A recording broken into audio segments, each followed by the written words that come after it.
Hi అండి, good morning అండి. ఈరోజు చికెన్ కర్రీ చేసేసుకుందామండి. దానికోసం అండి మనం పొయ్యి మీద బాండీ పెట్టేసుకోవాలండి. బాండీ పెట్టేసుకుందాం అంటే ఆయిల్ వేసేసి ఉల్లిపాయలు పచ్చిమిరపకాయలు వేసేసుకోవాలండి. అవి ఫాస్ట్గా ఎగాలంటే పసుపు వేసుకోవాలండి. పసుపు వేసుకుని బాగా కలిపేసుకోవాలండి. అవి బాగా కలిపేసేసుకుని పక్కన పెట్టుకోవాలండి. ఇంకా బాగా కలిపేసేసుకుని మళ్ళీ పక్కన పెట్టేసుకోవాలండి. అవి గోల్డెన్ బ్రౌన్ కలర్ వచ్చిందో లేదో చూసుకుని దాంట్లో కూర్చొని చికెన్ వేసుకోవాలండి. చికెన్ ముక్కలు చిన్న చిన్నగా ఉంటే బాగుంటాయండి. చిన్న చిన్న చికెన్ ముక్కలు వేసేసుకుని దాన్ని బాగా కలిపేసుకోవాలండి. ప్రతి ముక్కకి ఉల్లిపాయ ముక్క పట్టేలాగా కలిపేసుకోవాలండి. కలిపేసుకున్నాక దానికి ఒక మూత పెట్టేసేసుకుందామండి. మూత పెట్టేది అవి మగ్గుతాయండి ఫాస్ట్గాను. అందుకోసం మూత తీసి చూద్దామండి. చికెన్ ముక్కలు బాగానే మగ్గినాయండి. దాంట్లో కుదంతా ఉప్పు వేసుకుందామండి. ముక్కలకు ఉప్పు పట్టాలి కదండి, అందుకేనండి ఉప్పు వేసి కలిపేసుకుని మూత పెట్టేసుకుందామండి. ఒకసారి తీసి మగ్గినాయో లేదో చూసుకుందామండి. అవి బాగా మగ్గినాయండి. ఇప్పుడు దాంట్లో కుదంతా అల్లం వెల్లుల్లి పేస్ట్ వేసేసుకుందామండి. అల్లం వెల్లుల్లి పేస్ట్ వేసుకున్నది పచ్చివాసన పోయేదాకా వేపేసుకోవాలండి. పచ్చివాసన పోయిన తర్వాత దాంట్లో కుదంతా కారం వేసేసుకుందామండి. కుదంతా కారం వేసేసుకుని వాటిని బాగా తిప్పేసుకోవాలండి. బాగా తిప్పేసుకుని దాన్ని పచ్చివాసన పోయేదాకా వేపేసుకుంటూ ఉండాలండి. ప్రతి ముక్కకి కారం పట్టేసేలాగా తిప్పేసుకోవాలండి.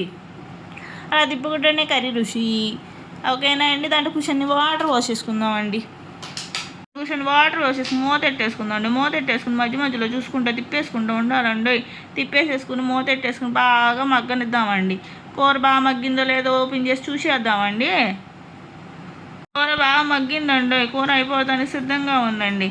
ఈ కూర అయ్యేలాగా దాంట్లో కొద్దిగంత గరం మసాలా వేసేసేసుకుని కొద్దిగంత చికెన్ మసాలా వేసేసేసుకుని మూత పెట్టేసుకోవాలండి. ఫైనల్ స్టేజ్కి వచ్చేసిందండి. దానికి కొంత కొత్తిమీర వేసేసేసుకుని పక్కన పెట్టుకోవాలండి. ఇప్పుడు పరోటాలు సిద్ధంగా చేసుకుందామండి. దానికోసం పొయ్యి మీద పాన్ పెట్టుకుని పాన్ వేడెక్కాక ఆయిల్ వేసుకుని పరోటాలు చేసుకుందామండి.